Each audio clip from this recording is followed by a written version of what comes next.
জমে উঠেছে উপজেলা নির্বাচনের প্রচারণা। প্রচণ্ড গরম উপেক্ষা করে প্রার্থীরা চষে বেড়াচ্ছেন গোটা নির্বাচনী এলাকা, দিচ্ছেন উন্নয়নের নানা প্রতিশ্রুতি।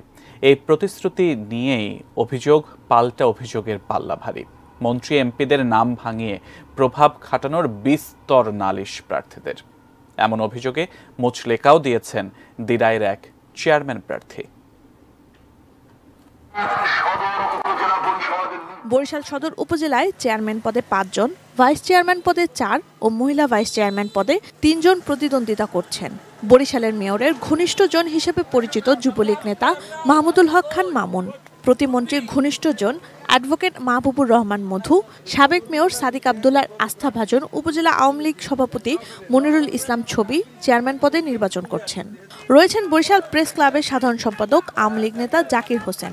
এরই মধ্যে কয়েকটি সহিংস ঘটনায় উত্তপ্ত নির্বাচনী এলাকা। জনগণ গণতন্ত্রের পক্ষে, জনগণ শান্তির পক্ষে, কাজেই জনগণের শক্তিতে বলিয়ান হয়ে এই সমস্ত শক্তিকে আমি মোকাবেলা করব ইনশাল্লাহ। রাস্তাঘাট উন্নয়ন, কর্মসংস্থান, স্বাস্থ্য, শিক্ষা, এই 4টা জিনিস যদি আমরা আন্তরিকভাবে কাজ করি তাহলে এখানে একটি বিপ্লব ঘটানো সম্ভব। সুনামগঞ্জের দিরাই উপজেলা পরিষদ নির্বাচনে জেলা আওয়ামী লীগ নেতা মোহাম্মদ আজাদুল ইসলাম রতন, রিপা সিনহা, উপজেলা আওয়ামী লীগের সাধারণ সম্পাদক প্রদীপ রায়, যুবলীগ সভাপতি রঞ্জন কুমার রায়, বিএনপি নেতা মোহাম্মদ গোলাপ মিয়া সহ মোট ৫ জন চেয়ারম্যান পদে প্রতিদ্বন্দ্বিতা করছেন।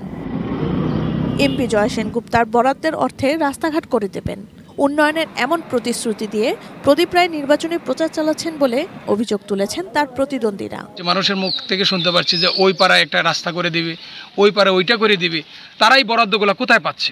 তবে অভিযোগ সত্য নয় বলে প্রদীপ রায় দাবি করলেও জেলা নির্বাচন কর্মকর্তা জানিয়েছেন, প্রতীক বরাদ্দের আগে প্রদীপ রায়ের বিরুদ্ধে এরকম অভিযোগ ওঠায় নির্বাচন অফিসে মুচলেকা দিয়েছেন তিনি। এখন পর্যন্ত জেলাই বলেন, কেন্দ্রই বলেন, কোথাও আমরা কারো পক্ষে বিপক্ষে কোনো কথা আমরা পাই নাই। উনি আমাদের কাছে মুচলেকা দিয়েছেন যে উনি এটা করেন নাই, এটা গুজব। তবে আমরা এটা ক্ষমা দৃষ্টি দেখে নিষ্পত্তি করেছি এবং সতর্ক দিয়েছি যে প্রতীক বরাদ্দের পর থেকে যদি উনি কোনো নির্বাচনী আচরণবিধি লঙ্ঘন করেন তাহলে যেই শাস্তি দেব এই শাস্তি উনি মেনে নেবেন।